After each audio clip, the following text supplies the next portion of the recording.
I like this word that I learned, and that word is disintermediate. Disintermediate, which is to get rid of the middlemen. I wish there was a space that would disintermediate artists' economic relationships with their fans so that they could have full control, sell samples, sound packs, stems, tracks, services, videos, presets, pictures of their cat, whatever. As long as you're not breaking the law, people are going to buy it and you can put it on a website. I want that website to exist. What were you guys recording before you stopped? Just like content? I was making a documentary about what we can learn from dub reggae pioneers in the late 1960s and early 1970s, and about how properly understood the history of music is a history of rule breaking that then becomes normal and then becomes new rules that need to be broken again. Got it. Awesome. Yeah, that's cool. The thesis. Nice. Yeah, it's fun. I've been doing a lot more stuff that is going to be on the other side of the paywall because the dojo for the longest time was like this exclusive, secret, members-only community that was very much thriving behind closed doors. But it's morphing into a much more public entity. We got our copyright or our trademarks and stuff. So we finally have the Producer Dojo Instagram, and the other Producer Dojo who started after us on YouTube had to change their name, and we have the Producer Dojo YouTube now. And and then we just have to deal with the Producers Dojo podcast that also started after us. So we got our trademarks and everything, and we're getting ready to finally open the doors at ProducerDJ.com now that everything is built and we didn't take any venture capital. Nice, man. Congrats, brother. I know that has been a long journey. I wanted to kind of, but it's ready. Yeah, we're going to get into all of that. I did want to start at the beginning with a little bit of like your roots. In my homework, I saw that your mother was a teacher and your dad was a full-time guitarist. And I just wanted to hear like how that inspired you, how that brought you. I mean, that seems like a perfect description of how Ill.Gates might have been born into this world. Yeah, it's definitely, the apple did not fall far from the tree.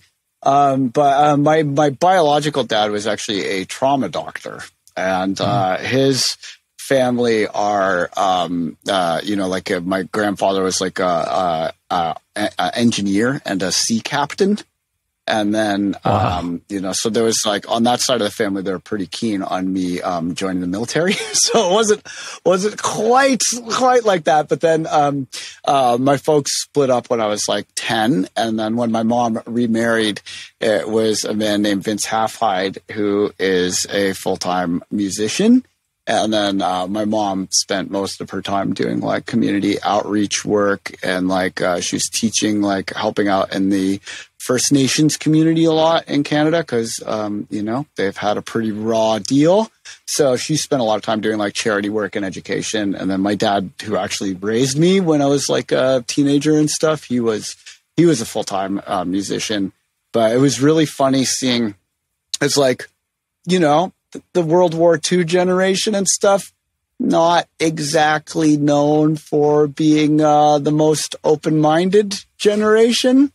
And it was really funny, because my grandfather was a little bit a racist. And my mom went from, their son, who was a doctor, an award-winning trauma doctor, to this new fellow who was a full-time, Zen Buddhist guitar playing guy. And he was Chinese, Japanese, and black. And seeing because my grandfather used to be like, there's the thing to understand, Dylan, is there's two kinds of Japanese people in the world, and then insert very racist stereotypes. And so seeing him go from those sorts of opinions to finding himself, really liking someone who is Asian and black, and just seeing him like trying to fit this like mixed race Asian black person into his racist stereotypes, and then just watching the racist stereotypes completely fail to capture reality, and those just categories shattering in his World War II era brain was a really beautiful thing to see when I was younger. And it really made me inspired for a future of mixed race children. And I myself have a mixed race child now. So take that, racism. Yay. She's adorable too. Yes. I love that, man. So cute. If I may, loves patching modular too. She does. Yeah, I had to undo all of her patches. She likes, thankfully, she only uses like pink and purple cables, so I can kind of tell what she did. But she had all these patches, like inputs going to inputs and stuff. And I was like, if people see this on the podcast, they're going to assume I'm trying to like fake like a modular patch, and I don't know what I'm doing. But actually, it's the patching of a 3-year-old. That is amazing. I was going to say on my end, just it reminded me of my grandfather. So I have a Jewish step grandfather and then a German grandfather who actually fought on the German side of World War II. Yeah. Oh, wow. And when I was born, so were they chummy or?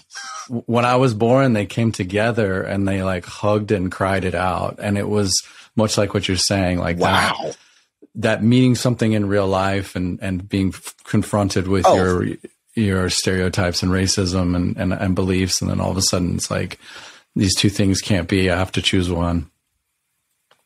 Oh, that's awesome. That's awesome. Yeah. Cause I mean, like, or it's like when people like say something transphobic, my reply now is, oh, I guess you don't have any trans friends. Right. And they're like, well, no, I know some people. I know what they're like. I'm like, oh, you just must not know any. And they're like, I know what I'm talking about. Yeah. It's pretty fun. I honestly, I think that's one of the things I truly love about you is you have such a sharp wit. You're always advocating for what's right. And I truly appreciate it always feels like you're ahead of the curve in that and speaking out and doing, doing what's right. In some of my research too, I came across some of what you were saying around the Black Lives Matter movement and some of the stuff that you were doing for the dojo and bringing in like dad who raised me is black. So I care about it a lot. My grandpa was black too. I spent my whole childhood with, and a lot of my best friends, a lot of musicians I work with. So do you feel like things are any different? Do you feel like things are any different in Canada versus in America? Like I feel just maybe me that Canadians are generally less racist, but maybe I'm wrong. They're a little bit less racist in certain regards. Definitely not great with Native people, like the First Nations are treated pretty bad here still, so as much as I would like to say like, oh yeah, you just cross the border and it's all different. There's still racism, Canadians still come in asshole flavor. So, it's not, and they're still, you saw with the trucker protests, like they get Trumpy, it's unfortunate. But there is a lot, like Canada is a much more ethnically mixed country, and in urban areas, like if you have a friend group that's more than like 4 or 5 people, it's weird if you're all the same ethnicity usually. Like it's like, so it's like, it's a lot more normal to like have everybody be mixed up, which is a big difference, and also to like the approach to, zoning is a bit different, like that whole thing, like the wrong side of the tracks, when you hear people say phrases like, oh, the wrong side of the tracks, like that literally used to be like zoned. Like, and a lot of people don't know this, but like Chinatowns were legally enforced ghettos in Canada and the US until the 60s. Wow. If you were an Asian person, you were only allowed to live in a certain area of town, and you were not allowed to own any businesses unless it was like a laundry place, Asian restaurant, like an acupuncture place, or like there's like a couple other businesses that you were allowed, and that was it. And then the first illegal drug in the whole war on drugs, which is honestly, that's the reason why the police are stopping and searching people and shooting them all the time. It's the war on drugs. Like that's the war on drugs is basically, a way of institutionalizing racism, you know? But the first drug that was ever illegal in the war on drugs was no Chinese people in Chinatown doing opium. If you were white, you could mail order opium to your house, no problem. But if you were an Asian person and you wanted to do opium, that was illegal. And then even the word marijuana, the reason why we use the Spanish word is because that was like basically their big excuse to crack down on these dastardly Mexicans who are coming to do all the jobs that we don't want to do for really cheap and make the economy work. My favorite is when they're like, oh, they're taking our jobs. And then like they don't have enough people to pick fruit. And they're like, we need more Mexicans. And I'm like, you're the same people. You were just on the other side of that. They're like, well, no, we just don't want them to have rats. They get the super rats. They come over here and they got more rats than you. Yeah. It's like, what are you talking about? It's baffling. Yeah, you cannot logic your way out of these conversations. No. There is no you can't. Well, kind of moving forward through time, I know you went to school. What you don't want to talk about racism or politics? I thought we were going to do religion next. Jeez. We'll get back, and then we'll hit abortion. I'm just kidding. We'll get there. Now that we've alienated at least half of the people. Yeah, we'll get there. What did you study in school? I feel like, if I recall, that you had some philosophy and some design. Yeah, I studied psychology, philosophy, and graphic design at two different schools. Cause when I was a kid, I got selected to be taken out of public education and put in arts education when I was like 9. And then I went back into the normal school system for grade 7 and 8. And then in grade 8, I learned that there was arts high school that you could apply to, kind of like, like Fame. Do you remember that old TV show? Like Fame. I want to live. Yeah, so I went to like the real life version of that high school. Wow. So I got like 2 hours of visual art training every day throughout high school, courtesy of Canadian government. It was awesome. Nice. But and then at the end, but like, because like I used to think I wanted to be like a full-time artist, or draw comics. I was really into drawing comics. I would like. Me and my friends would do what we called stickman battles, where you'd have you draw 5 lines on the paper, and then like you would take turns drawing like stickman you kicking the crap out of your stickman friend, and then whoever won the first 2 rounds got to like finish the other person on the 5th round. And I got the school shrink called so many times, like it's pretty bad. But yeah, so I was like, oh, I'll just make like really like people love my comics, so I would sell comics and stuff. So I was like really into doing visual art, and then music was always like kind of like something that I did on the side that I was like very passionate about, and like I started going to underground electronic music parties and staying all night and eating LSD and stuff when I was like 14. So I was like pretty in the thick of it, but I was like, electronic music is such a niche thing. And even if I was making like pop electronic music, which I'm not, it would be niche at that point. And then the kind of music that I liked, like I'd listen to like Aphex Twin and like Wu-Tang Clan and stuff in the 90s. So I was like, oh, if only there was some sort of like, kind of like drum and bass, but slower, and like rap, but like all glitchy. If only that existed. Yeah.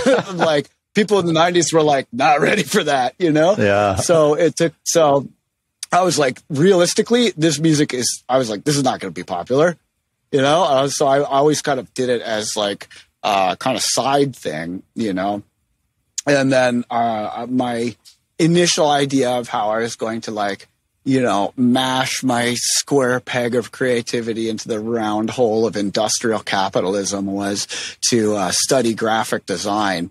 And then, I have like oppositional defiant disorder. That's what they call it now. AKA, I really don't like being told what to do. I tend to question authority a lot. But that's now considered a mental disorder. Whereas before it was, your kid's a little bastard. But But yeah, so I would often end up with teachers who would be like, "Oh, we'll show you. We'll crush your individuality and your insolent spirit." So they would always like, when they're handing out assignments in graphic design school, they'd be like, "Let's make them do the tampon boxes and stuff like that." And I remember, I had just got this like placement, like, cause they get you like intern kind of placements, when you start getting to getting ready to graduate doing graphic design. And my intern placement was at this like wedding magazine. And they were like, I was doing image research. So I was like, oh, I'll apply creativity to this. And I had this thing hooked up with this like scuba priest who did like underwater scuba weddings in Hawaii. And like, I had this whole thing. I was like, yeah, he's ready to do an interview. Here's all these like breathtaking, like digital photos of people getting married underwater and this like band. And they were like, we're going for a more traditional look, this issue, Dylan. Just think like, big Italian wedding church, people throwing rice, like the end of a movie. I'm like, oh God.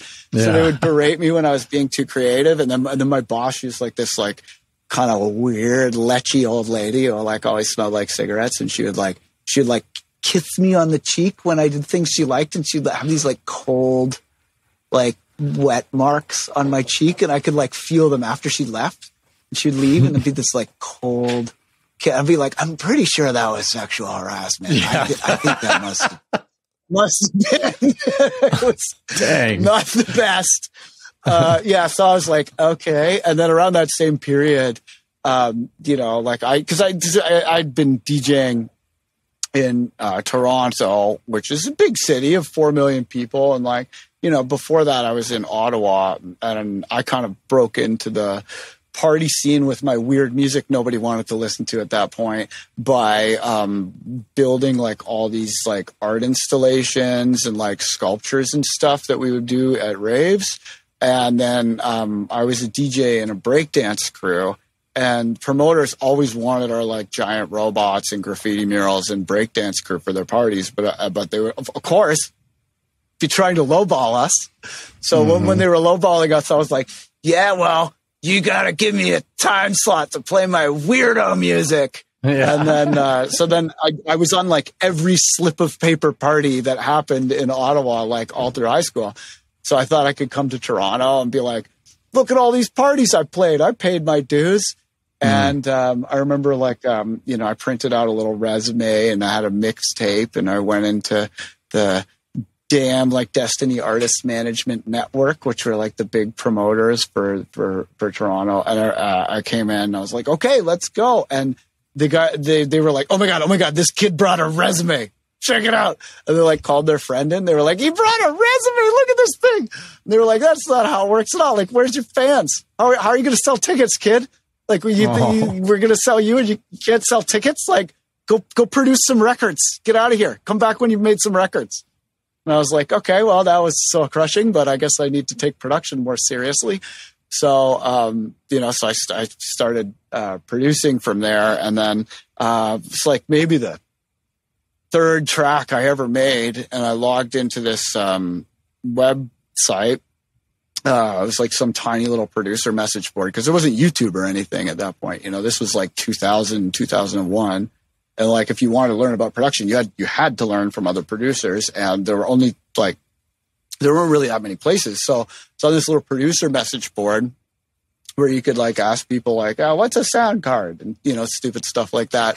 And I logged in there and there's this like blinking message from this guy, the Incredible Melting Man. And he was A&R at this label, Two Wars and a Revolution Records. And he was like, yeah, we want to sign like the second and third track you've ever made. We'd signed the first one, but it had too many illegal samples. And I was like, "Ooh, don't tell them about the illegal samples of the other two."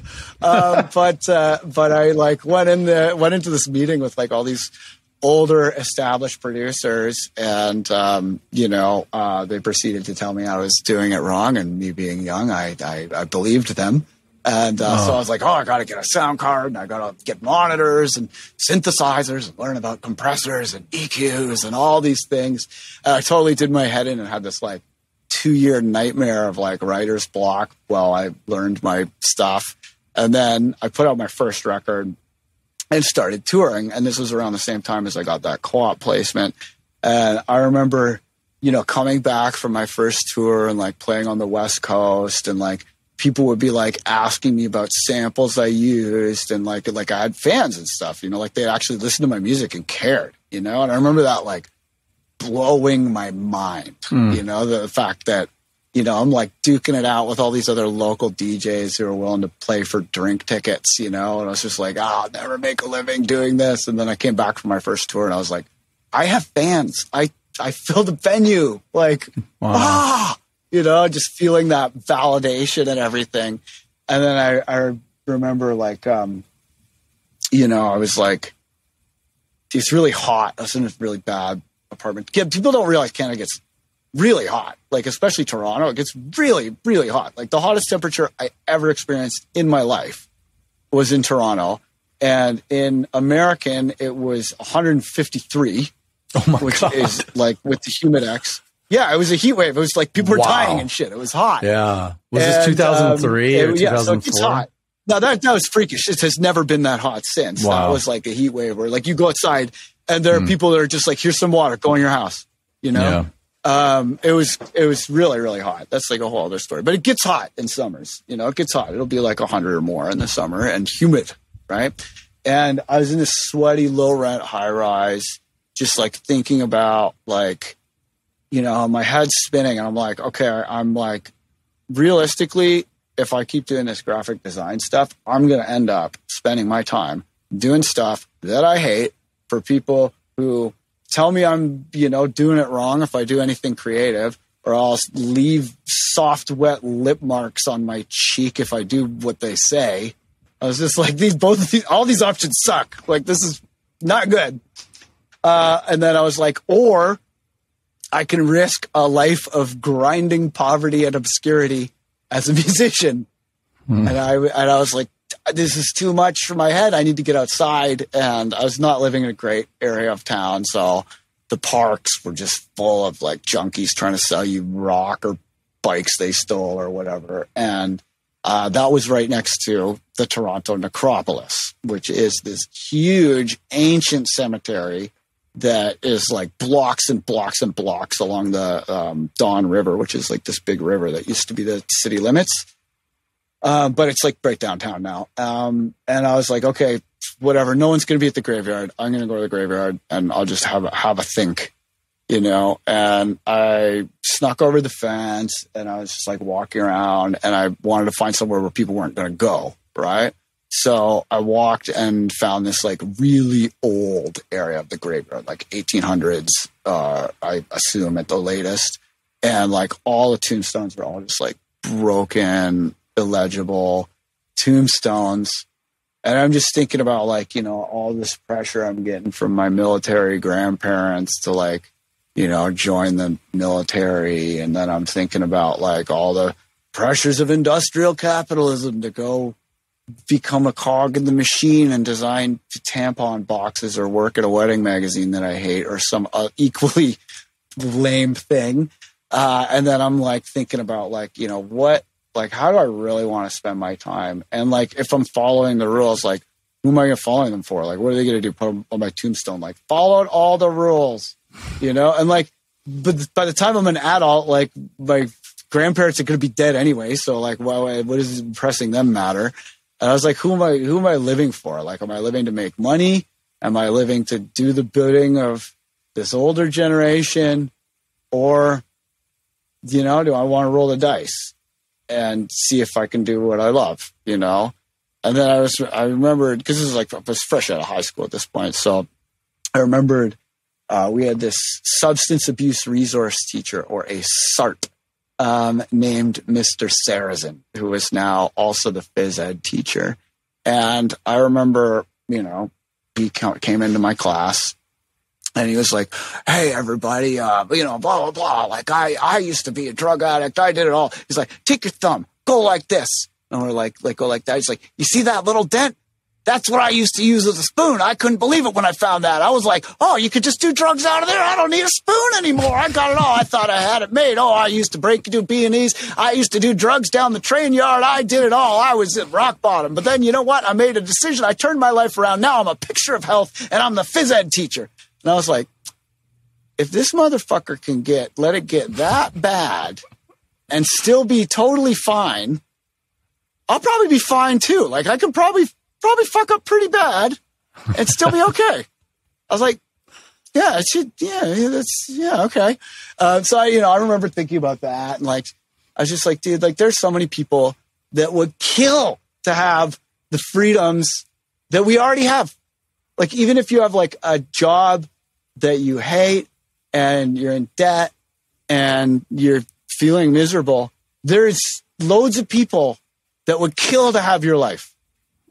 You know? And I'm just like, man, like I'm imagining myself as one of those people looking at me and just being like, you have a shot other people would kill for, and you're really going to fucking play it safe. Like you can fuck up so bad and be fine, and you're going to play it safe. You know, like, is that really the move you're going to make? And I was just like, you know what? Fuck it. If it doesn't work out, I'll do something else. Whatever. I'm fucking rolling the dice. I don't care if I'm poor. I don't care if I never get famous. I don't care if I can't have a car or a house or a kid or whatever. I just need to know that I fucking did it, you know? And then, yeah, now that decision was kind of like the decision that really led to it all. Cause it was always like, you know, I was decent at DJing and stuff, but I was making weird music that nobody liked.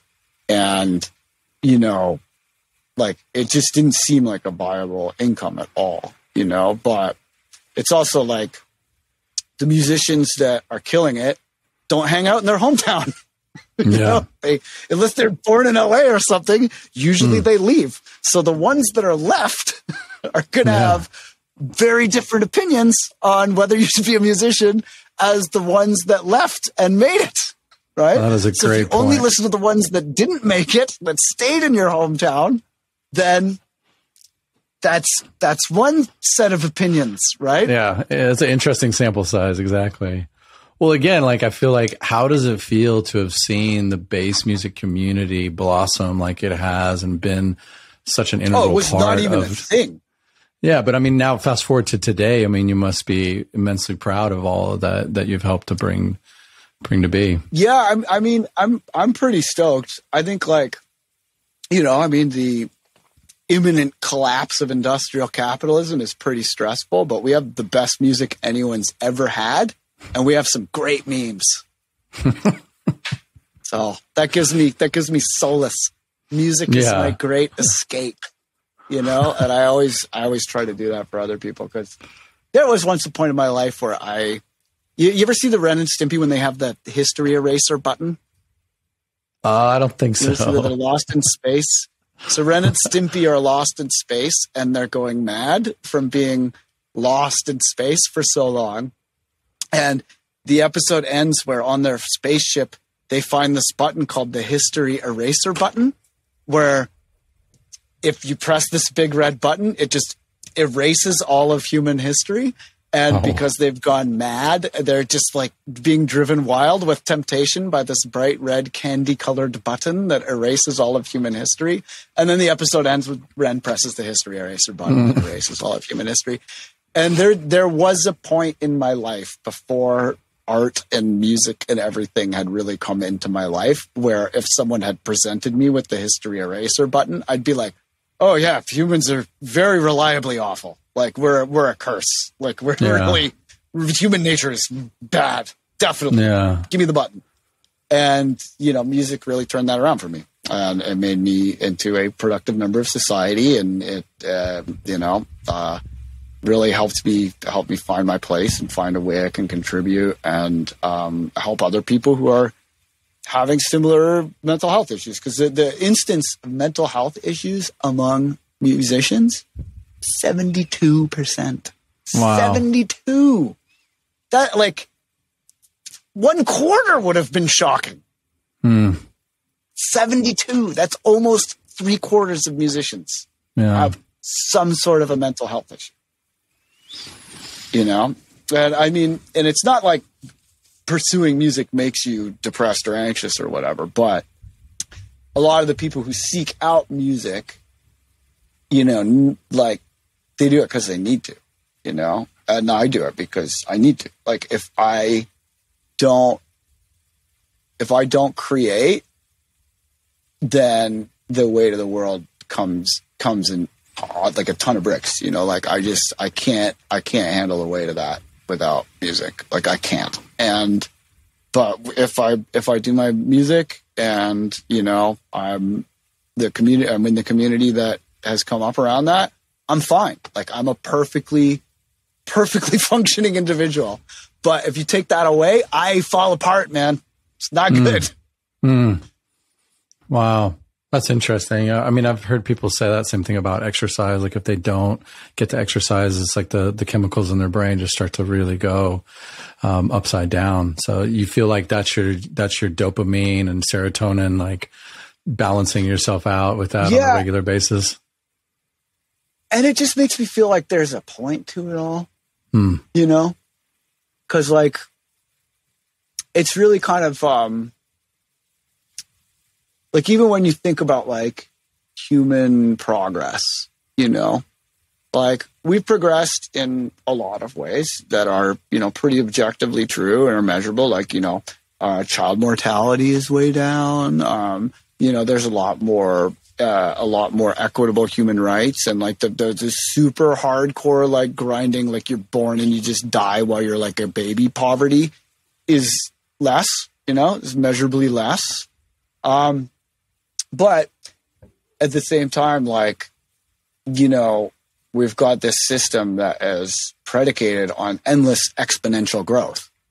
And we do not live on an endless exponential planet. So all of that progress that we have, you know, is fueled by cheap, non-renewable energy. It's fueled by us chewing through all of our topsoil.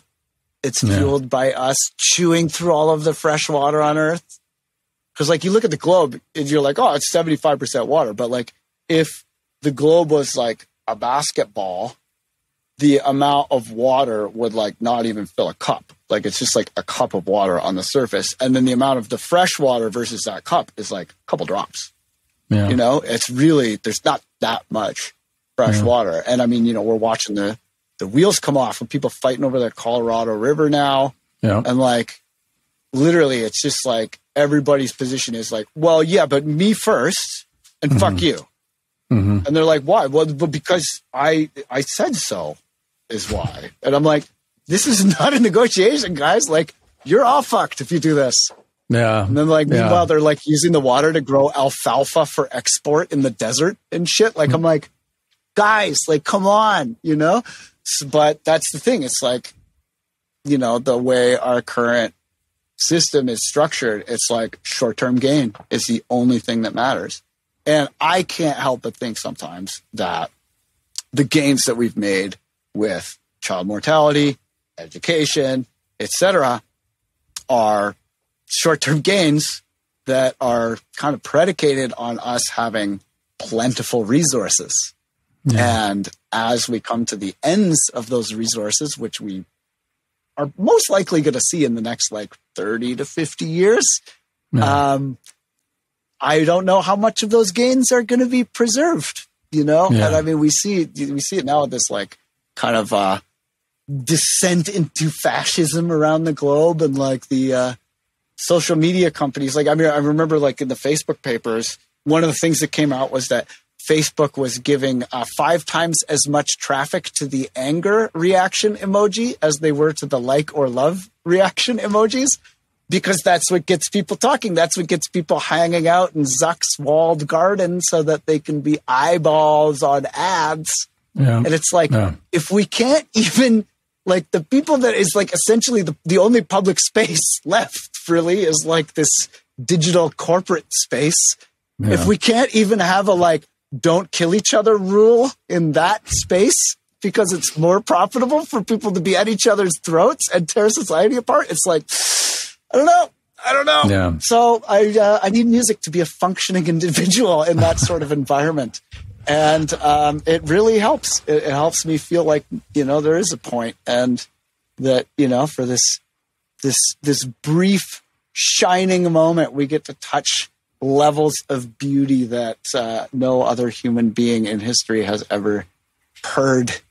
And that's not nothing, that's not nothing. And, I feel like art is an end in itself. It's not like, it's not really like, it's not a means to an end. Like if you like skateboarding, you're not like, oh, I'm going to be a skateboarder to get something else, like you're like, no, I'm going to do something else so that I can skateboard more, like that. It's an end in itself. It's not and it's not instrumentalized, Yeah. And to me, music is like, I love nothing more than just like being in the studio, tackling problems, collaborating with my friends, and that like magical moment where there was nothing and now there's something, and it has power and meaning and a life of its own. And then you send it off into the world and it becomes a million different meanings to a million different people. And then you hear about them,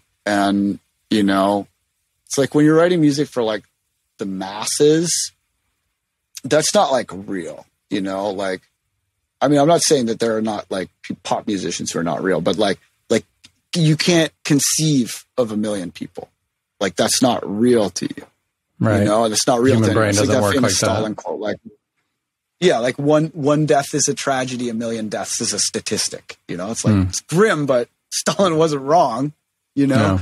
But and it's like you look at the numbers on social media and play accounts and stuff, and like that's cool, but when you meet someone and they're like, hey, I was having a rough go of things, and like, my mom died or whatever. And then I like listened to this song that you made in my car, and I cried, finally let myself cry. And then things were okay. And that was really the turning point for me. That is so much more meaningful than like a bunch of numbers on Zucknet, like that's so much more meaningful. I'd like, so, just the connection that you make with like actual individuals that experience your music, and just seeing how your music like changes, and, like it might have meant one thing to you, but it means something totally different to another person in their life and stuff, and that I find like that kind of makes it okay for me. Absolutely. Okay. Because, I mean, it's space. Space is huge. Time goes on forever. It's like, yeah, it's hard to be like, okay, well, this means this means that. These are the objective endpoints and rules of this structure. It's like, it means what it means to you. Yeah. And for me, it's like, I feel like when we experience music together, we feel less alone. I mean, that's essentially what the same thing you're saying, but it's like I truly feel more connected to people through music. And it's because of this, especially electronic music, when those deep vibrations kind of hit us all, it's like you really feel like we're tuned into each other and part of one, and less alone. And I hear a lot of that in what you're saying. Yeah, it definitely helps. Yeah. I wanted to sort of segue into what you've done with the Producer Dojo. You and I first kind of connected through Ill.Methodology, which, if people have been following your career, I mean, that was, and I've heard people say this again and again, like for producers. And I think anybody could watch this and take something from it, but it still sells like every week. We get tons of sales still, and that's where I think still sells like crazy. I feel like you're more of a philosopher than, I mean, obviously you're a teacher in that way, but there's so much life philosophy and life coaching and ways of structuring yourself. And that was kind of before all that was cool and like a huge industry again. Like you were blazing this trail, not just for electronic music, but there was like only a handful of people back then for real. Yeah. And you were crushing it. And so that has, you have these Ableton templates. and the 128 drum rack, which, you know, I still hear people talk about till today. So, I mean, those are true innovations in a place where I think some people get stuck doing the same thing again and again. I feel like when you've sat down to do that, are those things that you've just discovered for yourself and then you push that out there? Yeah. I mean, okay. So there's a few different things that you're kind of hitting on here. But the first one was that you mentioned how, like, you know, when you think about the Ill.Methodology and stuff, about how, you know, it's more like a philosophical side approach. And that was kind of, that was like, I mean, I've always been very interested in philosophy and psychology. And then as I said, I went through a really nightmare period of writer's block where, you know, I was doing all the things that producers do when they're, you know, not happy with their work, where you're just like trying the same thing again and again and again and getting nowhere, and comparing your work to your heroes and trying to make one perfect thing. And, you know, you become the perfect mark for like every advertiser. They're like, oh no, but you just need this one plugin, then everything will work. Or to buy this new synthesizer, then everything will work. And, you know, I was just like, you know, wasting money on gear that was not helping, wasting money on software that was not helping, trying to shake shortcuts that were only a shortcut to realizing that shortcuts don't work. And, you know, I was really just spinning my wheels for a long time until I came to a bunch of different realizations that helped me get out of that, and you know, helped me kind of break through and find like joy in my work and success with it. So, you know, while the first thing that I did that was like economic and education, you know, the first, like, because I mean, I always like help my friends make tracks and stuff, but the first thing that was really kind of like opened things up for me as an educator was I created the first ever commercial Ableton templates in 2006. Like, nobody had ever sold an Ableton template before. And it kind of happened by accident, because like I would always be dorking out on the Ableton message board and just talking about like the techiest, nerdiest stuff that would be a terrible idea to put in a workshop, but is like interesting if you're a nerd, you know? And I remember there was someone there who was like, oh yeah, here's my ultimate DJ template. I was like, oh sweet, I love DJing with Ableton, I should check this thing out. And it was like, you know, it was like, you know, EQ3 with 3 bands and like volume and a low pass on each channel. I was like, come on, you know? So they were like, well, you could come here and hate on my template. I was like, I'm not hating on it, but I was like, you used the word ultimate, you know? And they were like, well, what's your shit got? I was like, well, you don't have to use the mouse, and you can load tracks, and you can beat juggle, and there's like multi effects and loopers and all this stuff. He's like, can I buy it? I was like, yes, you can buy it. I was like, yes, eating fucking ramen. Like, yeah, oh, totally. You can totally buy it. So then I made this really dorky YouTube video. Well, it was like 2006. It looks like it was filmed on a potato. And like, I literally filmed it with like a camcorder. Like, it was like super old school.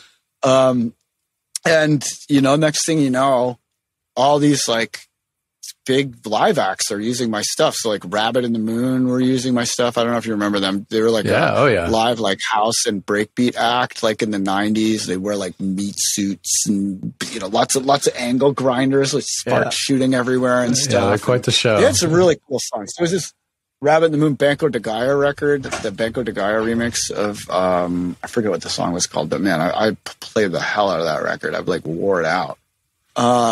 But yeah, so Rabbit in the Moon hit me up, and then Jason Hahn from Iodo and String Cheese Incident, he hit me up because I guess there wasn't that many people using the MIDI loopback, where like inside the Mac OS, there's this very convenient feature called the IAC driver that allows you to send MIDI out of a piece of software and into another piece of software. But I was using it to send MIDI out of Ableton and back into Ableton to allow Ableton to like automate itself, which was like, you know, you can break a bunch of rules with that, which was cool.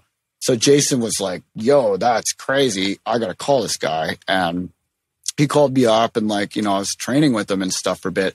And in Canada, like, you don't really get jam bands.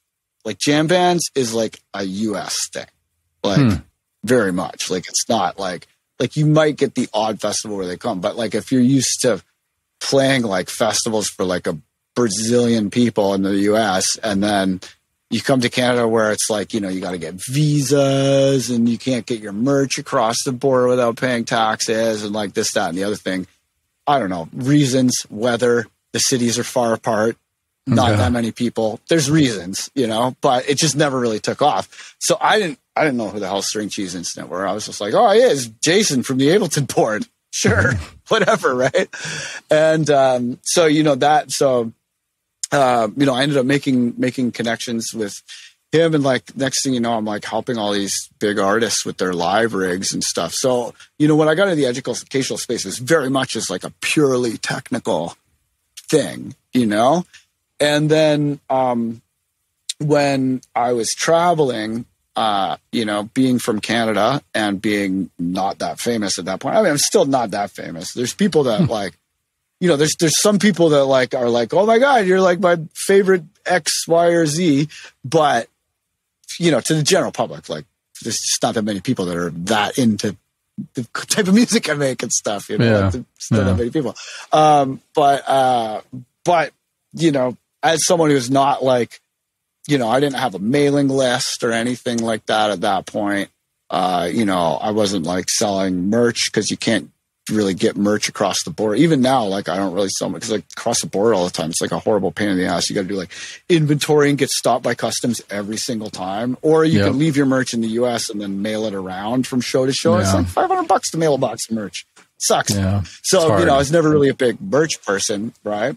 So when I would play shows, I'd have like a weekend or like a festival or something, and then maybe like some other shows the next weekend. But like, am I really going to spend all the money I made DJing to fly all the way home across the border, sleep in my bed for 3 days, and then fly all the way back? Like, is that worth $1,000 or whatever? So I was like, oh, I need to figure out something that I can do that is going to make money in between gigs on like a Monday night or a Tuesday night. You know, like what can I do like Monday, Tuesday, Wednesday? And I had been mentoring people a lot because as soon as I figured out how to get through the writer's block hellhole, I was like, I need to tell everybody in the world.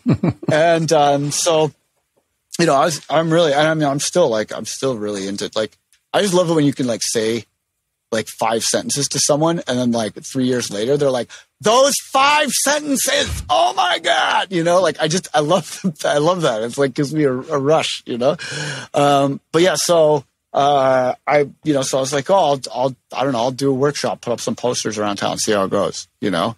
And so I started doing workshops in maybe like 2008, and people loved them. Like they really loved them. But I very quickly learned that when you cover technical stuff in a workshop with a large group, you end up with people confused and passing out, people who think they know how to do it better than you, who are stopping you every 2 seconds to say something where you're like, yeah, I thought of that. Yep, here's why that didn't work, you know? And then you have one person who's like, thank you. So I was like, okay, so, you know, the most important music stuff anyway is not technical. The most important stuff is the psychological, philosophical, and workflow stuff that gets you out of the writer's block hellhole of trying to make one perfect thing, finishing nothing, hating yourself. I was like, that's the most important thing I can teach anyway. And then I would do technical stuff at the end, or people would hire me to do technical stuff one-on-one because of the dynamic that I mentioned. So I was always teaching like super techie stuff, but in a group workshop, I normally stick to getting people out of hell. And then for the more advanced people, I would talk about like, you know, promotional strategy, running mailing lists, getting, you know, how to make connections with other artists and do collabs and stuff. So that's one thing, like I love collaborating. And that's one thing I am pretty good at, is making other artists like me enough to want to do a collab. And that's been a lot of my fame has come from doing collabs with other more established artists, and I'm very grateful for that. But I actually read this advice from you. You said that like one of the most important things you can do is like learn how to get people to like you in music. Like this was a quote. Okay. Super important. I don't think I hear anybody else saying this. I mean, this is like the dead honest truth is like learn how to connect with people, learn how to build a relationship. But people don't say it so bluntly as like learn how to get people to like you. I mean, that's bold. Yeah, you gotta be pretty direct to break through a lot of the time. Yeah, because like we're like so good at rationalizing everything. Like human beings are amazing at rationalizing things, especially rationalizing why we're stuck. Like why you have to keep doing the same thing that you hate. People are so good at making up that reason. Like they're so good at that.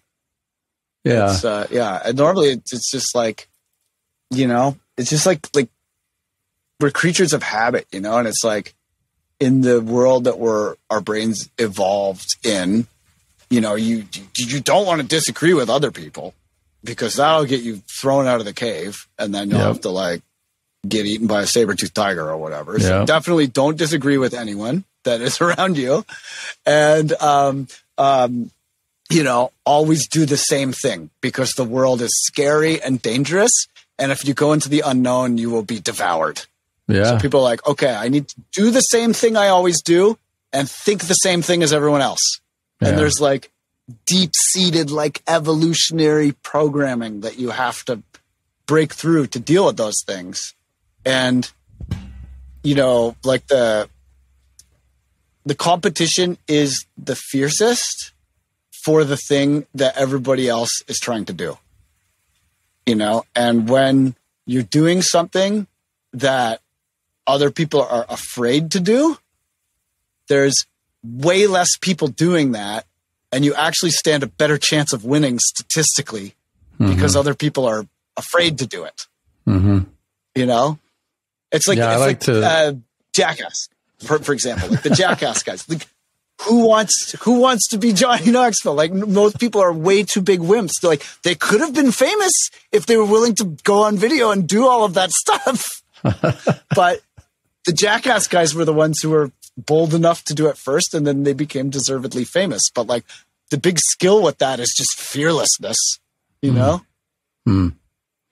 I like to say, sorry, I cut you off like, there. no, it's all good. I like to say, like, try to zig when everybody else is zagging. And like right now, everyone is so focused on Spotify or focused on these specific things, and like, try something else, go to a different place, promote for a different thing and do it in a different way. And again, I think you're an expert at that. And I think you see where things are going and you're just not afraid to try. You've always just kind of push the ball forward. So yeah, go ahead.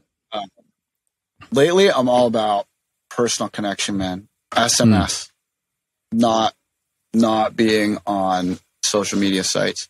They're all just in active collapse right now. Like what you have, Facebook, which is, they're busy making like pretend Paris so you can like hang out with like, 3D rendered Mark Zuckerberg because you're totally friends. I swear he looks more human in that meta digital world than he does in real life though. Like he did. Yeah, he's a robot. The bar is low. But so they're doing that, and like all of their advertising has fallen apart since Apple was like, "No, we're the privacy invaders, not Facebook. iOS 14 is going to protect your privacy," meaning that they want to make Facebook pay them for the data, and Facebook doesn't want to do it. So they're all fighting. So now all the ads don't work, and so Facebook's kind of a smoking hole in the ground. And then you've got TikTok, which is doing great if you don't mind the Communist Party of China, who are, not exactly famous for treating people well, especially not the Uyghur minority. And, so it's not the best, and then you've got SoundCloud, who never really had a monetization plan and are just losing money all the time, and people are not really streaming music there anymore. Yeah. And then you've got Twitter, which was just bought by Elon Musk, who has now gone full mask off fascist, and he's promoting, people like Andrew Tate, and telling us that various conspiracy theories are total facts. And it is. And then don't forget, So I mean, those are your options in social media. Not a great. I'd say that's a mixed bag. I would describe that. What about YouTube? What's your take on YouTube?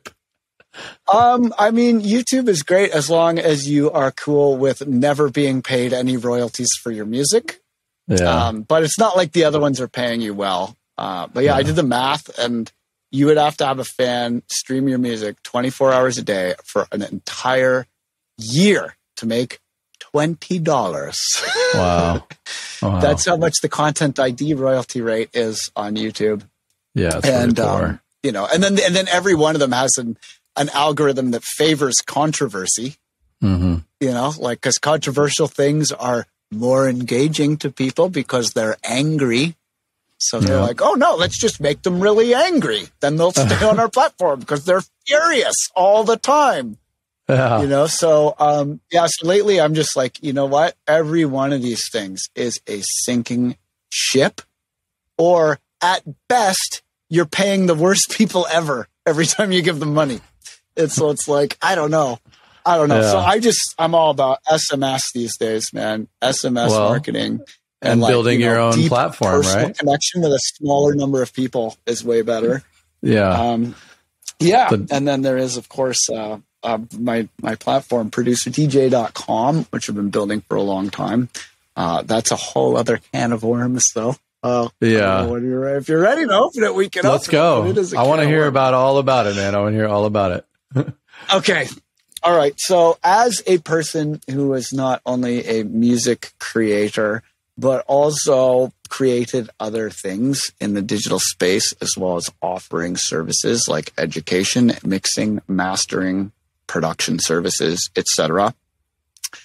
I found it kind of annoying that if you want to have all of your stuff in one place, there's not really any websites that allow you to do that without inserting themselves as a middleman, and having and not just them being the middleman, but that they are a middleman who is owned by and takes orders from venture capitalists. That really bothered me, because that meant that you can't do what you want with your own relationship with your fans, which is very annoying.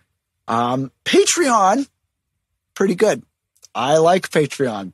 They're one of the few websites that I'm a big proponent of. I love Patreon because, they let you can get all the emails of your fans. You can connect them directly. They take what I feel is a fair cut. They're in the corner of artists and educators and stuff. And I got my start with the direct to fan kind of stuff. Patreon was a big change in my life, when I had actual subscribers every month and stuff. And that allowed me to not be on the road quite as much, because I was playing 3-4 shows a week, every week for 15 years. It was a lot. It was a lot of shows. It was fun. Don't get me wrong. It was fun. But that's a lot of shows. And I was like, man, I'm flying all the time, but I've never been to Bali. I've never been to Cuba. I was like, I want to go to some other places and write music, And then when I first got on Patreon, that was enabled me to do that. And a lot of the music that I wrote on that trip and subsequent trips that were kind of follow ups to that inspired the Airport series, my 3 album series, Terminally Ill, Departures, and The Arrival.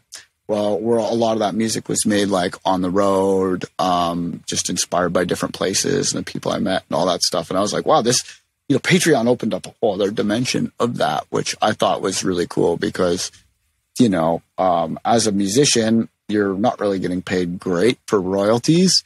You might get a nice licensing deal here and there with you might get something in a commercial or you might maybe get a gig. I did some stuff for Star Wars Disneyland. That's pretty good. I get decent royalties from that. And a few other things, but like, you know, it's not like, I don't know. It's not like you're getting like tons of money for your actual music. You know, it's usually shows, merch, or other things that are kind of music adjacent, you know?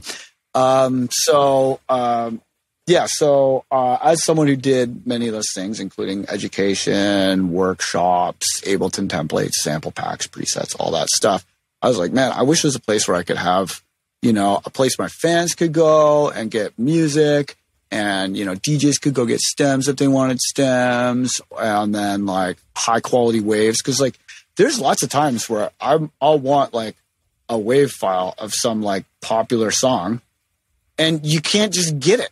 Like you can't buy it on Apple Music. You can't buy it on Amazon. You can't buy it on like unless it's like DJ music, you can't get the waves. Like it's so annoying. Bizarre. I'm trying to give you guys money.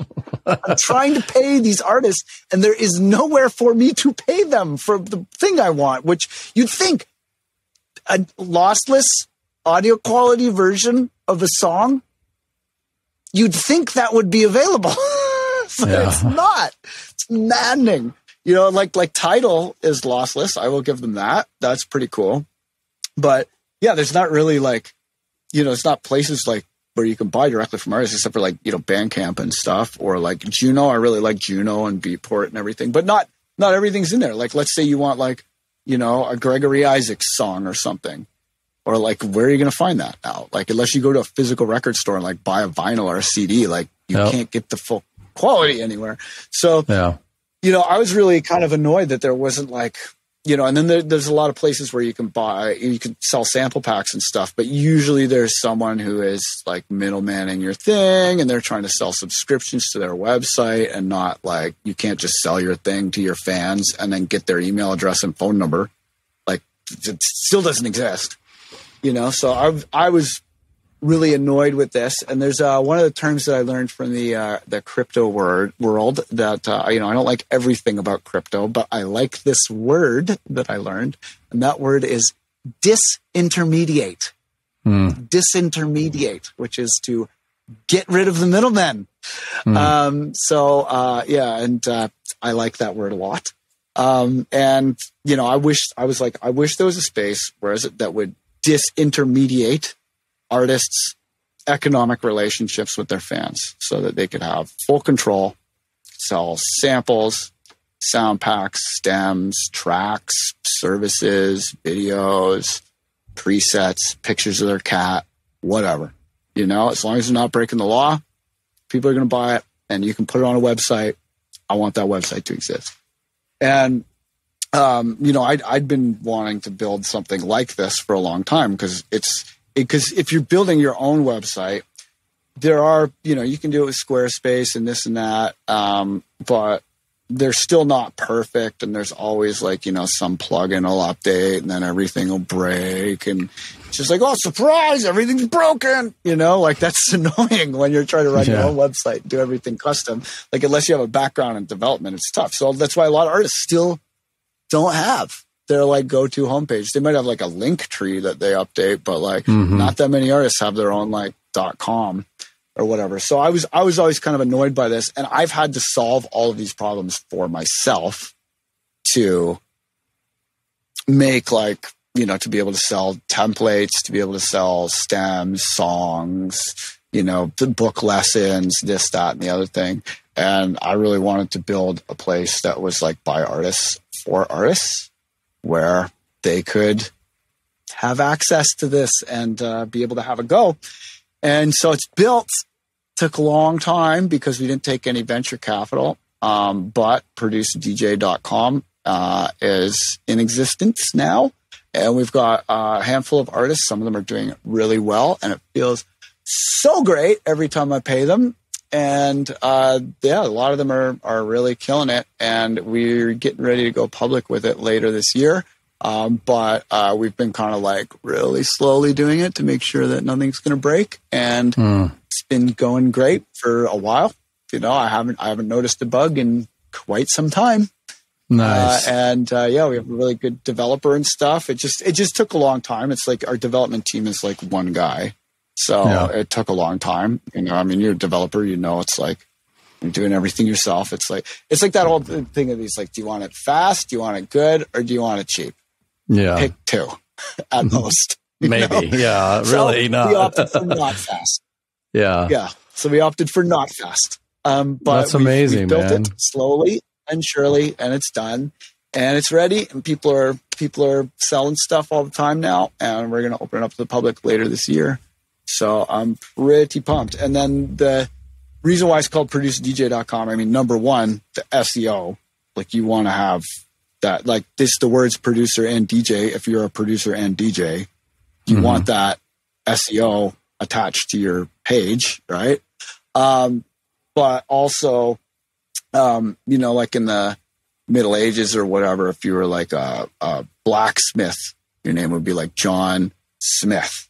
Or like if you were like a carpenter, you'd be like, you know, Joanne Carpenter, right? It's like your last name, it's like your occupation. So all the URLs are like artistname.producerdj.com. So it's like, this is my name, this is my occupation, you know? So it's very easy to remember, and then you can customize it, put all your socials there, have a feed from your YouTube, have a feed from your SoundCloud if you like. There's a bio, you can control and configure your products however you like. And then, like, let's say you make a record with someone and you're like, okay, well, you know, this person gets a third, this person gets a third, and this person gets a third. You can like split the product at the point of sale, and you can build it into the product so that every time that product sells, the money goes into separate accounts, and then nobody has to chase anyone for money after the record comes out.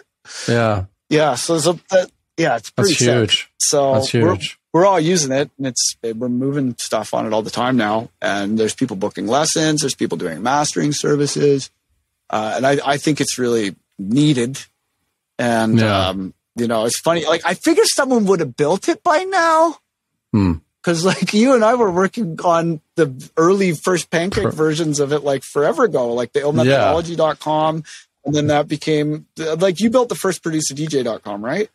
So my web agency, Lion Share Digital, we did Ill.Methodology for you, helped with some of the branding, helped with some of the Producer Dojo, the Producer DJ branding, which I think is similar to what you did with Producer Dojo.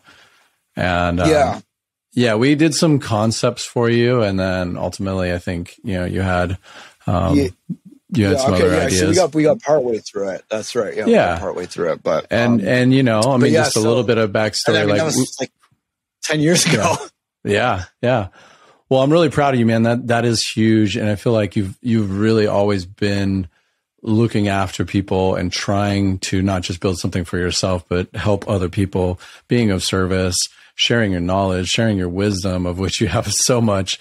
And it feels, again, like I feel like you're this, obviously an amazingly talented musician and artist, but this philosophy that you bring to the table is so, I don't know, it's just a breath of fresh air. Like, you think deeply about things and you really care. And so I don't know, the world is better off with you, man. Thank you.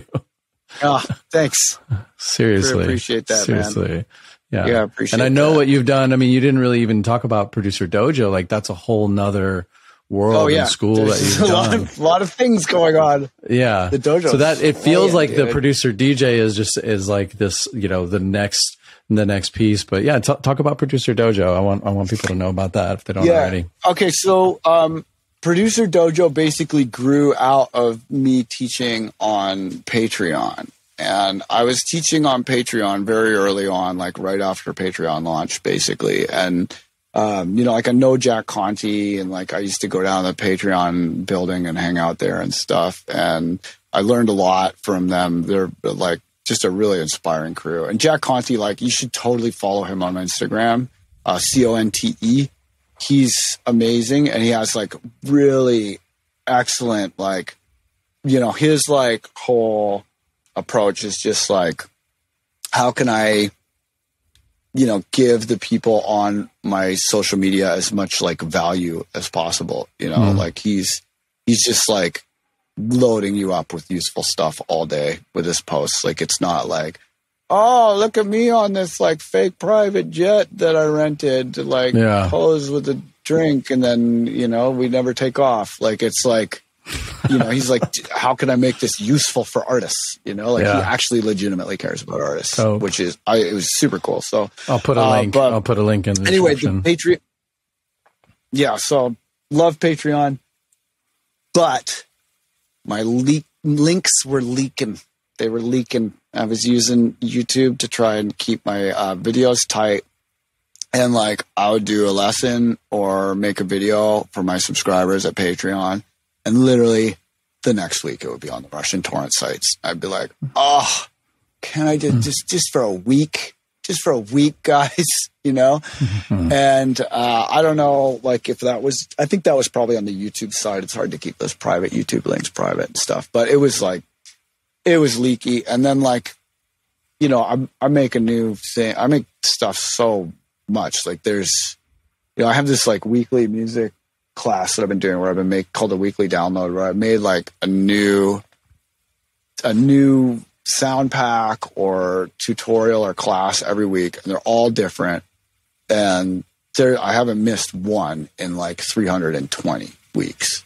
And there's like so many now. And it's like, how do you organize that much creative output? You know, like hashtags ain't going to cut it. You know, like you need to have a more organized place when you need to secure it. And then you need to have a more organized place.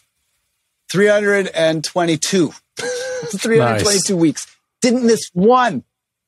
Wow. Didn't miss 1 week. But yeah, so there comes a point when and that's just like the base level. Like I also have workshops. I also have I put out 56 new Ill.Gates tracks in 2022. Wow. And then there's the unreleased music. Then there's sound packs, instrument design. I built a new VST plugin that I can't talk about. I have there's all these other projects, you know, like there's all these other projects that there's a lot of things I can't say on a podcast, but yeah, so it's like, how do you organize that much creative output? You know? So the necessity to have my own website came about. And, so two of my, Patreon members were really into this platform called Kajabi. And they were like, hey, let's build a member site for you in Kajabi. If you don't like it, you don't have to pay us. So I was like, that's a pretty cool move. Thanks for that. And they built it, and we ended up setting it up. And then they introduced me to one of their mentors in the business world, this guy named Dave Ray, who has since become my partner. And we've been the two Patreon patrons who set it up, they kind of moved on to do other things. But Dave Ray and I have been working really closely ever since. And he's my best friend. He probably knows me better than anybody at this point, because we've been working together and talking basically every day for 6 years. And we have never had a fight. Not once. And he's just super he's just super on the level. And I would trust him with my daughter's life. You know, he's one of the best people I've ever met. And definitely, hands down, the best person I've ever worked with. And so we built it together in Kajabi, and it very quickly became this. Because when you get the right people together, the community kind of builds itself. And if you put the right people in the right places, it just grows, you know, and it grows. I'm at the point now where I just do what they say, you know, it's not I can ask them, what do you guys want? You know, what do you guys want to see? And they have genius ideas. A lot of the people in the dojo are way smarter than me. They just haven't spent as long doing music, you know, they're bosses at some other shit, but music's their hobby. And they a lot of time have incredible ideas and insight, and you know, because I'm not I have an MBA or anything, you know, I didn't study business. I'm not I wasn't oh, I'm gonna make a tech startup. You know, I'm how can I get more synthesizer time, and how can I help other people get more synthesizer time? Like my priorities are very different, right? But yeah, there's genius people in the dojo, and it's just like just growing and growing and growing. And so yeah, it kind of when like because originally like me being oppositional defiant, I'm like very anti-hierarchy. And also like very anti there's just like, okay, so like like what makes Zen Buddhism different than like Tibetan Buddhism or other kinds of Buddhism, right? Is like Zen Buddhism is like, okay, so I mean the story of the creation of Zen, right? You've got this institute, like a monastery where there's these monks and they're studying with a master, right? And there's these 3 monks, and there's the master, and then there's the janitor, right? And the master is like giving them riddles, Zen riddles, known as like koans, right? The most famous of which being like, what is the sound of one hand clapping? And it's not this. But the design of these is they're supposed to be like paradoxes, So, does a set of all sets contain itself? Or like, this sentence is false would be how you would do it if you wanted to give one to a machine, right? Right. But they're like, supposed to be like kind of paradoxes that help you to transcend language, because language in Buddhism, language is like, it's like a net in which we try to capture reality, but reality is always slipping through the cracks of the net. Mm-hmm. It's more subtle than our stereotypes can grasp, right? So anyway, so there's all these monks, these 3 monks, and they're studying at this temple, and the master gives them a puzzle, and he's like, okay, so there's a mirror, and he holds up this beautiful mirror, and he's like, how do we keep the mirror clear of dust, right? And it's like a metaphor, right? The mirror is the mind. The mirror is often used as metaphor for the mind in Buddhism, right? So all the 3 monks are sitting there, and one of them's like, oh, you must clean it every day with the purest water, lest the streaks of the oils of your fingers cloud the blah, blah, blah. And they're like, going on and on and on for like days, and they can't get this. And then the janitor comes up. He's like, you fucking idiots. The mirror is already clean. Do you see any dust on that bitch? Shut your fucking mouth. And that's the story. That's how Zen was created, right? And the idea of Zen is that by kind of putting lots of energy into the path, you make it unnecessarily long. And that, that when you obsess over something, you can sometimes become stuck in it, right? And as in music, often the greatest obstacles are internal, right? The greatest obstacles are like for example, I used to hate mixing. I used to think of it as this like tedious technical chore that you had to go to school for that happened after the creative part, and I had to learn those ideas were wrong, and that mixing is a great joy, and it is just as creative as picking notes or lyrics. And, I had to fall in love with it as an expressive, creative thing, because that's what it is, right? But I had to learn that, and I spent all this time and energy making this pathway longer for myself. Then if I was just like, oh, well, anyway. And so there's all these different ways in which we make the path longer for ourselves. Absolutely. Than it needs to be. And obsessing over things prolongs the epiphany that we seek. And so that was, that. And then also, like, I've just always been into different kinds of philosophy, but especially Asian philosophy. And, because so much of producing is mental. much of it is best explained through use of imagery, metaphor, and stories, much like the Asian approach to philosophy, as opposed to the much more technical Western philosophy use of language, where you're like really trying to nail down and being like, what is it really? Yeah. What is the mind? Let's talk about it. Let's put all these words and then we'll catch it. And it's like, you don't know what consciousness is. Come on.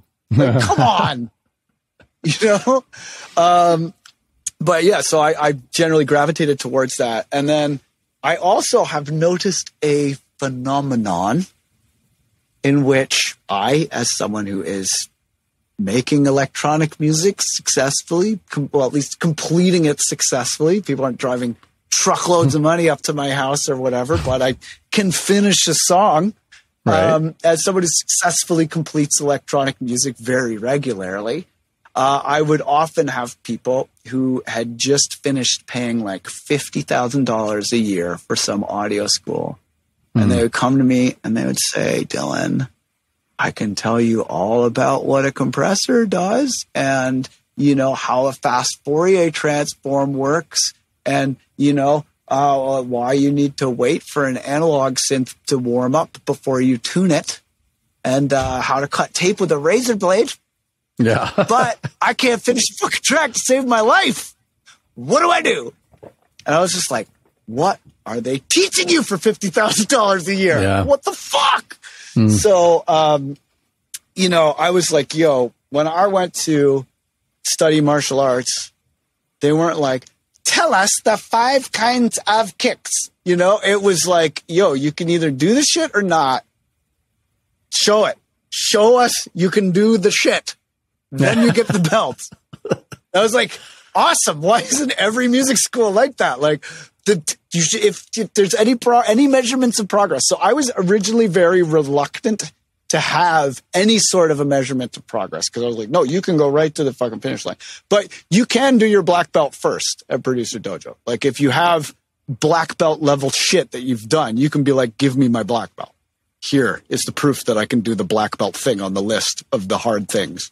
Like I don't make people jump through hoops. I hate that. Yeah. You know, I'm very like, but if you're good enough, get it. You know, why draw it out? The karate model is sort of there for kids to be there for, 5 years and the parents pay a monthly fee. But I mean, I love the belt. There's so much shit beyond black belt. At the dojo, there's so much shit beyond it. But it's like, so I was originally quite reluctant to have anything like that. And like, I want people to stay because they want to stay and keep learning, not because I'm making them jump through hoops. Totally. You know? Like if you, and so, it always kind of operated in like a la carte kind of, model where I'm just like, hey, here's everything, pick what you want to learn about. And then if you're not sure about what you don't know, then you can talk to one of my senseis and they'll be like, oh, everything's way too on the grid and all your drums are off the shelf. Like you need to have some sounds that you didn't buy and move things around. They're way too on the grid, like stuff like that. Like you might not know that. You might be like, if only I knew about master. And it's like, no, your shit's boring. Like, sometimes you need someone else to tell you that. Tell you that. Wow. So the belts are like increasing levels of quality and completion. Like it starts completing work of different levels of quality. So adopting that mindset has been really powerful for people because it really, you cut to the chase. Cause like, you don't have to know how to do everything to make a great track. And a lot of the best music is made by people who basically didn't know what they were doing. Like the 303, if you were reading the manual, you would use it to make a bass line to practice your guitar with, it doesn't say make acid house in the 303 manual. Yeah. Acid didn't exist yet. It was only from someone being like, what if we turn all the knobs up? Whoa, that's a squishy, weird sound that makes me want to make inane flipper motions. It's like, yeah, so it's but yeah, so we had like a belt system that is based on actually being able to make music and having a school that's actually focusing on actually completing music is rare. And then there was so much awesome music resulting from this. Even on Patreon, like that first Class of 808 compilation, that was just like all of my Patreon students. And out of the 12 students that I originally had, now with the release of the upcoming Murph EP, all 12 of them will have finished like commercial grade recordings. There's only one person who didn't from my original students. They're all able to really finish commercial recordings. But yeah, so I was like, teaching all these people, and I was like, man, I've taught some crazy amounts of people in my life, and the artists that I've taught are like, a lot of them are huge, I mean, even right now, the finger drummer dude, Danny Asadi, he's like, you always see him. He's like, does like Persian, like trap music and just shreds. Like I found out he was a student, found out like Claude Von Stroke has been using my templates, like and stuff. And, Dr. Fresh, Chi. And then I found out this dude, Damian Taylor, who runs I posted on this thing on Reddit, and I was like, here's some music words that I invented that I find useful. Maybe you'll find them useful too. And I posted this list of music words that I've used, and this person was like, oh, this guy Damian Taylor uses a lot of these words. And I was like, well, I'm pretty sure these are my original words. He's like, oh, maybe he's a student or something. You should go check it out. So went over to this producer community, the Complete Producer, which is a really cool producer community. And I logged in, and he's like, oh my God, Ill.Gates. I was like, whoa, okay. Well, he's really enthusiastic. So we had a phone call and stuff. And he's like, dude, I had writer's block. And then I took your workshops, and it totally broke through my writer's block. And I started making all this awesome music. And now I work with Bjork and Arcade Fire. And I got 9 Grammy nominations. And I use your same Moog sub multi samples that you gave me way back for all of my Grammy nominated records. I'm like, oh shit. Well, that's pretty cool. Yeah. Wow. So he's finishing up some stuff. Hopefully we'll collab soon, but he said he's down. Oh, I was like, I'll give you the keys to the unreleased folder. Not everybody gets that. Seal uses the infinite drum rack. Wow. So some of my students are pretty huge. So I was like, I should probably have a record label, Yeah. There you A, go. I want to release this music from these talented artists, and B, I know for a fact some of them are going to be huge later. And Rip Kenny, he's already 1 million plus plays on Spotify every year and stuff. And Rip Kenny didn't even exist when he joined. He had another alias, and that project wasn't even a thing. Wow. And Echo Zoo, he's killing it too. He does front of house for Flume and Chainsmokers and stuff. Yep. And our collab got selected by Dolby to demo their Atmos sound systems. They did a surround sound mix for it and stuff. So yeah, so it's so it's okay, we got to have a label now. And then I also just wanted a place where I could put out my own stuff and not have to deal with other people's schedules and people telling you that oh yeah, the release date will be September. And you book a tour, and then they're like, oh, actually we meant June. Is that okay? And you're like, oh, okay, I better change all my tour artwork. And can you you're not going to tell the promoters that, no, I just look like an asshole now. Okay. So I was like, yeah, I need my own label. Fuck that. So, and then we're, I think, up to 88 releases. Wow. So, yeah, so they add up. They do. They do. I got to figure out what I'm going to do for, Producer Dojo 100 is going to be in Q3.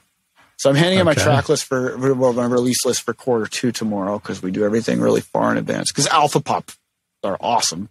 Yes. And they're like, you must be very early if we are to do our best work. So yeah, shout out Daddy so we had Kev. everything in. He's awesome. And big up to Dov. Dov does all the nuts and bolts of the label. Yeah. And everything, and then big up Spiderhound. He was working on a label for a long time. But yeah, I'm taking over with DJ Yon, who is so sick. Oh my god, his new shit is just amazing. We have this track where it's me and him and Ill.Gates the rapper, and it is so dope. This just came out, right? I can't wait till it comes out. Oh, this is coming out. I did another one with Ill.Gates where it was me and him, and called Racks, and that was the first one. Because I just kind of sent him, I was just because I'd known about him for a while because we have the same name. And, he's like from Compton too, like very different world. And his dad's in NWA. He's DJ Scratch from NWA. Oh, which I found out when I was putting together the bio for our record. I was like, whoa, your dad was in NWA? Holy crap. That's awesome. It's super dope. But yeah, we'd always kind of like, we both, I was like, well, you spell your name with an 8, and I don't think anybody's going to assume I'm like the black guy from Compton, Ill.Gates. Like, I don't know. I don't think people are going to confuse the two of us. Probably good. So he's like, yeah, I'm cool if you're cool. I was like, yeah, I'm cool if you're cool. It's all good. But then when there were third Ill.Gateses would show up, me and him would like gang up on them on Twitter. And be like, we're the only Ill.Gateses around here. It's hilarious. Like, it's so funny. Man. But we never really like done a tune because we were doing pretty different music. And then I remember one day seeing like these sick animations that he had done for one of his tracks. They were like, the music was really cool. And I was like, oh, you got like, cool animations and your music's dope now and stuff. I was like, hey, like you got a lot better in the last few years. And he was like, yeah, man, send me a beat. So I was like, nice. Okay, like I just had a bunch of like type beats I made while I was studying and just sent him one of them. And he sent it back and I was like, oh man, this is great. He like killed there it. You go. So that became Rax, but then I was like, oh, we gotta work together more. So now me and him and DJ Yawn have some new ones for the DJ Yawn EP that is going to be fire. But that one, I was playing in New Orleans a couple weeks ago, and I sometimes do this thing where, like, if they have direct support but not an opener, I'll like renegade the opening slot and just play down tempo. It's really fun. And the fans are coming, they're like, "What is that Ill.Gates? What's happening?" It's pretty fun. But yeah, so I was playing a bunch of down tempo. Then I played the track. It's called Somebody. And it's me and Ill.Gates the rapper and DJ Yawn. And I remember like all the like security guards were like, "Yo, you gotta send me that song, man. What was that?" I was like, "Oh wow, awesome!" Like, because like I don't know, like if you're like security in New Orleans stuff, you probably see a lot of rap music. You probably don't really give a shit about like electronic music that much, like these. And I was like, okay, the fact that the security guards like noticed and came over, I was like, that's pretty, because New Orleans, there is no way to overstate the importance of New Orleans for rap. There really isn't. Like, I mean, so many people think it's just like all New York and LA, but man, New Orleans, like, and I mean, even back in the day too, people think like it's not like just like Lil Wayne was the first one to put New Orleans on the map. Like, totally, it's been going on. Yeah, it's been going on. But yeah, so I was pretty stoked about that. Yeah. What else you got coming up? What's ahead in the future? Okay.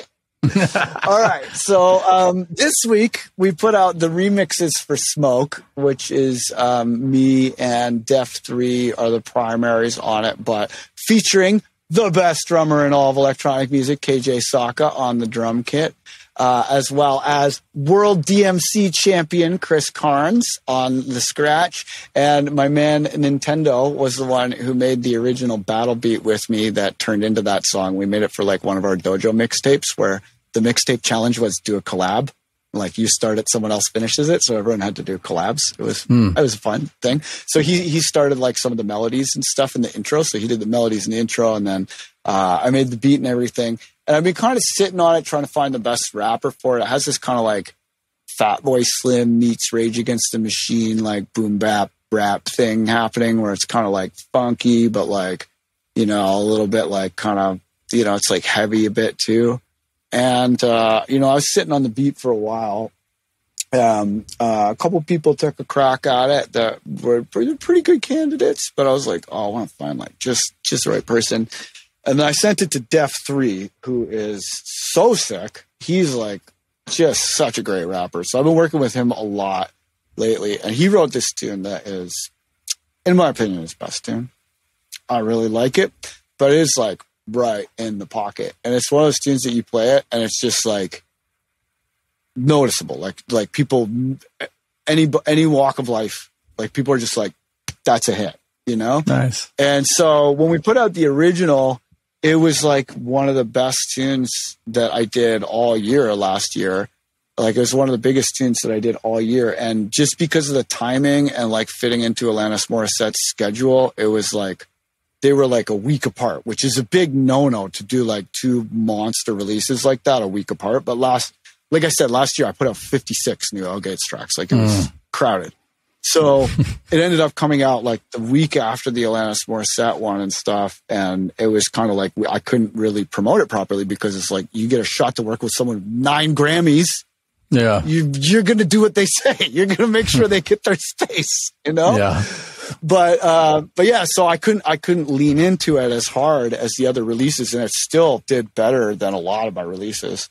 So I was like, okay, this is cool. Let's do some remixes. So we got Slynk, like SLYNK, who is, in my opinion, the best sound designer and mixing engineer in that whole like funk breaks kind of world.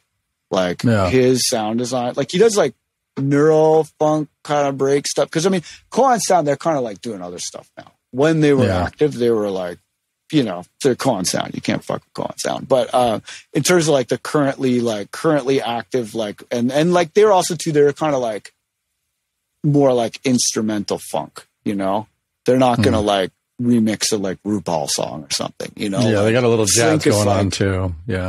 Yeah, Slynk is like, yo, let's go for it. Like this, like super colorful and like, you know, fun. You know, it's like Koan Sound's a little more serious. You know, so in terms of like fun funk, I don't think there's anyone better than Slynk. So I was really excited to get him on it, and also fellow Ableton educator. You know, give him props for that too.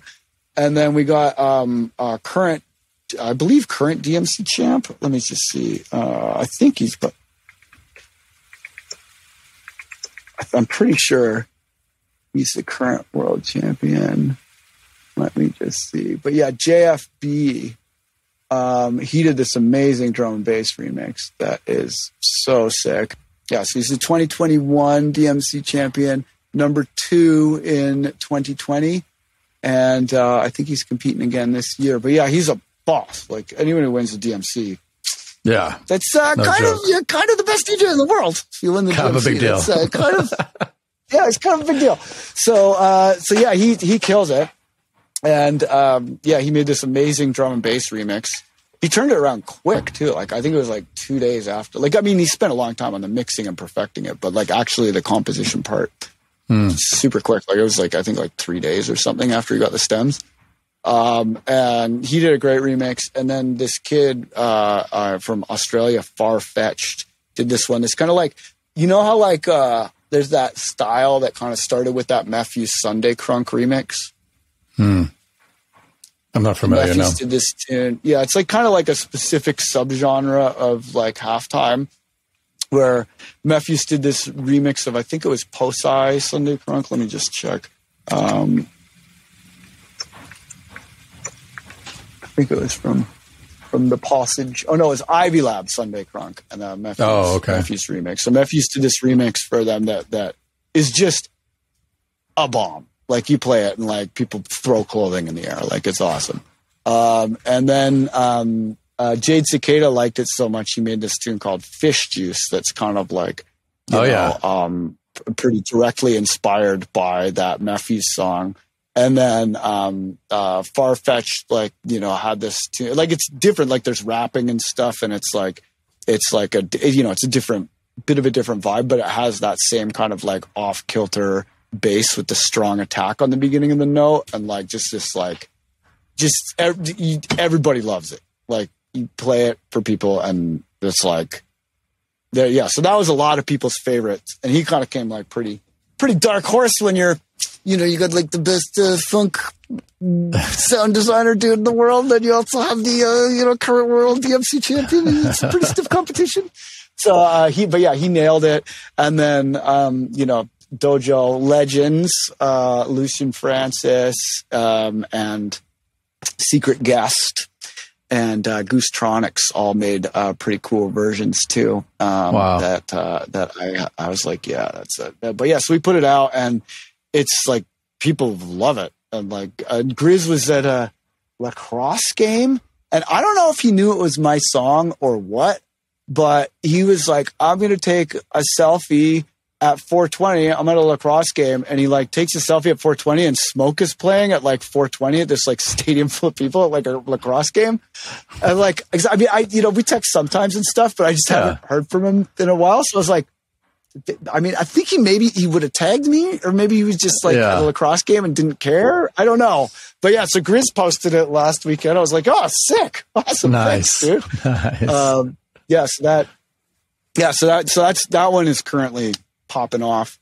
Then I got this compilation that I did called Heavy Lifting. And I've been experimenting with AI style prompts for human beings. Where you come up with a creative prompt and then give it to a group of people and be like, what's your take on this creative prompt? So the creative prompt that I gave them was industrial machinery breaking down and being sucked into the mud of a high gravity exoplanet. So I wanted to make music that sounds like that, like mining equipment breaking down and getting sucked into the mud of a high gravity exoplanet. So it's like heavy, but not like excision heavy. It's more like left field and pretty like weird and wonky and broken sounding. Yeah, a little bit sludgy, a little bit surreal, and so that came out great. But yeah, I find giving human beings AI style creative prompts and then being like, do that, but music. You get really interesting results. And the results of the compilation were actually quite unified. And I was surprised at how well people could discern exactly what I was after from that prompt. So that was kind of interesting. You have a record label, just try it sometime. It's a good time. Yeah. We did this with like a dub. We were like, we went to Bass Producers and we were like, it was funny how we started the podcast was you doing a documentary on dub, but we would say, do your style, but do it in dub. And people love that. And the creative prompts are awesome. All for that. Like, and have you ever done it where it's like, hey, you want to be in this BPM or this key? Like the more you narrow when we do mixtapes, we sometimes do it like that because it makes the mixtape way easier to put together at the end. There you go. Yeah. And then also when you're DJing, you get this like big bag of tracks that all go perfectly together. Right. You call those your ciphers, right? Those are your ciphers? Yeah, the ciphers. Yeah. So that's really fun. And then here I gotta figure out where the line between releases that are secret and releases that are not secret lies.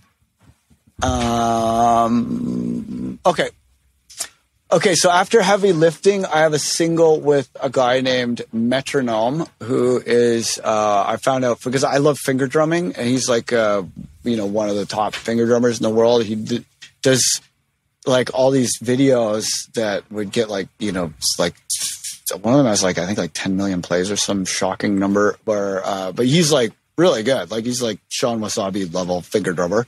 I had known him for a few years, and then we started kind of hanging out recently, and we made this tune called Boom that's like kind of like a pretty epic like dubstep track, and it's got these like Wu-Tang inspired rap vocals from Luke Rain, and it really does the trick dance wise. So I was like, that one gets to be a single.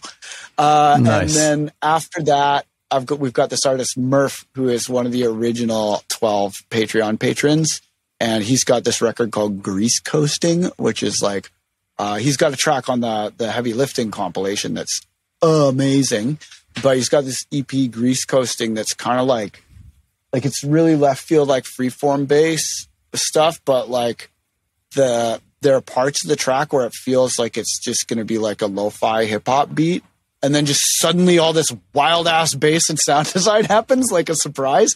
They're so effective dance wise. Like it's weird. And like he has that kind of like wonky, like Jay Dillard swagger timing to it. Mm-hmm. But like you'll get people on board with this like lo-fi vibe.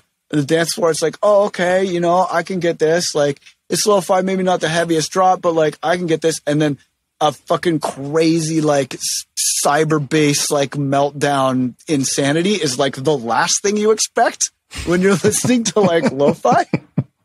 So it really works on the dance floor. People are just like, what is happening? So he has this whole EP that's just chef's kiss. Like I love it. So that really works. So he's next. And then I did a remix contest for 6 Feet Deep with Skio. And we had over 500 remixes. Wow. And many of them were amazing. And there were too many amazing ones for one release. So I'm giving the winner his own release, which is the last release of the quarter at the end of March. And that is the awesome Hershey Honky Tonk Piano remix of 6 Feet Deep, which is just hilarious because the lyrics of 6 Feet Deep, they're all about like death and DMT and shit. Like they're like really hardcore. And then having this like honky tonk piano like is so funny. So I'll end my sets with it and people will dance. Like it's so stupid, but people, it kind of reminds me of like, do you remember when that dude was like, oh, I need to put Biggie over the Thomas the Tank Engine's theme song? Yeah. It's like same energy. It works. And I tried to not have it be the winning remix because I was like, this is so silly. But I just like it the most. And it was the fan favorite, like in the remix contest, it was like orders of magnitude more than number 2 in the votes. So I was like, the people have spoken, you know, but there were some really banging electronic music remixes of it too. So that's the first release for quarter 2 is going to be a bunch of like ripping electronic remixes of 6 Feet Deep. But yeah, so that's all coming up. And then opening up the dojo, or opening up ProducerDJ.com to the public. I'm really excited about that. That's probably going to be summer. And then I have the biggest request that everyone has had since I started teaching is they're all like, look, we like that you don't like hierarchy.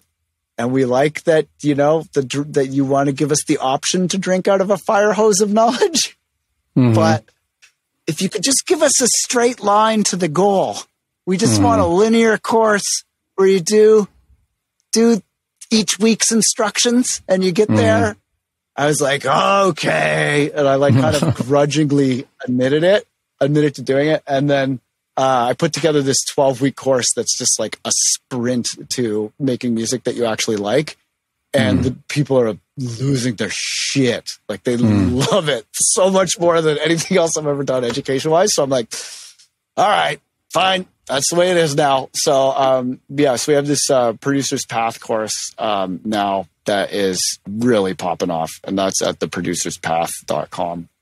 There's a wait list because there's cohorts because, you know, I don't want too many people in there at once so that everybody can get individual attention and that the Discord doesn't go crazy and stuff. But I figured out how to get a year worth of dojo results in 12 weeks for half the price. So people are like, this is the shit. Nice. Yeah, it's funny too because like the big breakthroughs were actually from psychology research or behavioral science research on habit formation and goal setting. Studying a lot of those things because I wanted to update the original Ill.Methodology, and so I wanted to get caught up on new behavior science research and you know, on goal setting and stuff. Like those are some big topics, and I was like, if I'm going to update the Ill.Methodology, I got to get caught up on those topics. And they found that there's 3 main factors that used together will more than double your likelihood of achieving a goal. And those are turning your goal from a wish to a plan on a calendar with deadlines and dates that you commit to, which you'd think would be immediately obvious to everyone, but is not. So turning your wish into steps and deadlines and making a formal plan and formally committing to that plan, that's factor 1. Factor 2 is creating some accountability with third parties. You know, you're not just secretly doing it. You tell someone you care about. Maybe it's your spouse or, you know, maybe it's like someone when you're BFFs or whatever, if you tell them, and then you're like, you'll lose face if you fail. And then the third factor, and this is from the research of Gail Matthews. She's very cool, California. The third factor that more than doubled the rate of goal achievement was weekly accountability meetings with a third party. And that was, I think, the thing that I think has made the biggest difference is instead of having 12 monthly meetings with the dojo senseis, they're half as long now, but they're weekly. And that was the way we managed to get it and to get it to work. Because there's not like, if you want to be rich, you don't start a producer dojo. You go sell dick pills. Like Producer Dojo is like, I have all these musicians that I'm paying really fairly. And like, everybody's like in North America and they're all being paid a living wage because I'm a idealist. And I want musicians to seize the means of production and all that. So I pay everybody fairly, and they're all like, normal people living in America and Canada that get paid a living wage. So yeah, definitely not what you do if you're a heartless capitalist. So there wasn't much fat to trim to make it work. But people have been getting a lot more mileage out of the 12 weekly check-ins than they were out of 12 monthly check-ins. And it's also, I think people just and then when you study habit formation, right? When they're trying to study how long it takes to make a habit. Well, how long does it take to make a habit? Anywhere from 1 day to a year, really, depending on what it is. Like smoke crack for the first time, 1 day can be plenty. But if you're trying to go to the gym, it might take you a year to really get in the swing of things, right? Yeah. But they found that average is 12 weeks. And that 12 weeks, by the time you've been through 12 full weeks, there's just some kind of a neurochemical rhythm of that I guess each season you're basically your neurochemistry is kind of new, just like a new vibe. And your patterns that seems to be that. I don't think they know chemically why, but it seems to be that's really the kind of ideal length. And then once I knew about that 12-week number and the check-ins and stuff, I started looking around. There's actually a lot of it's obvious to me now in retrospect that a 12-week program would have been better than a year program. But we've moved it based to 12 weeks. And that's why a lot of programs are 12 weeks with weekly check-ins, by the way, if you're wondering why. Wow. Just like there's the 90-minute rest activity cycle is another brain thing that they found out. That's why periods in schools are 90 minutes and the ideal film length was considered to be 90 minutes for a long time because it's 90-minute rest activity cycle. Wow. But yeah, so now because it's based more on science, it's faster and it's cheaper and it's just a sprint to the finish line. People are like, oh, this is so much better. We love this.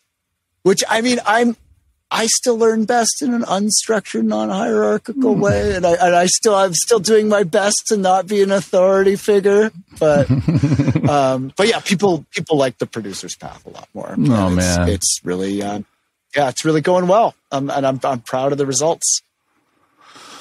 So, well, man, that was a lot, dude. I think we're gonna wrap it up you here. You literally asked for it. No, it was amazing. Thank you so much for blessing us with all of your wisdom. You are a man of many talents, and really, once again, I appreciate all you've done for the community. I'm so glad to have you on the podcast, and you have this amazing story, amazing path, and I can't wait to see what's next. So, thank you, man. Appreciate it. Heck yeah, I'm excited for your podcast. It's awesome. You look good with a SM7B and a pair of headphones, man. It really suits you. I'm really excited to see where you take this thing. And thanks, yeah, it's just great to hang out, man. It's been a long time. Yeah. We need to get you back down to Austin and we'll go get some food and catch up. Oh yeah, baby. Oh, yeah. And I mean, especially now that I've been in the SMS game, where people are a lot more than when I just had their emails. A lot of Austin area codes in my SMS list. Well, let's do it. Let's make it happen. We're going to make it happen. All right. All right, brother. Heck yeah. Thank well, hey, lots of love. Cast all the pods. Congrats on the success of Gravitas. You're killing it. Lots of great music. And, one of my biggest tracks, a couple of my biggest tracks, but definitely that closing one Still just racking up the numbers, man. People Yeah, the love magic that one. touch. Yes. Ice bucket too. People definitely like that. That was a fun one. Yeah, Thank you, man. Yeah, always, brother. Well, I'll let you get back to your documentary, and we'll catch up again. Thank you. All right, peace out. Listen to more Jamaican music. Bye.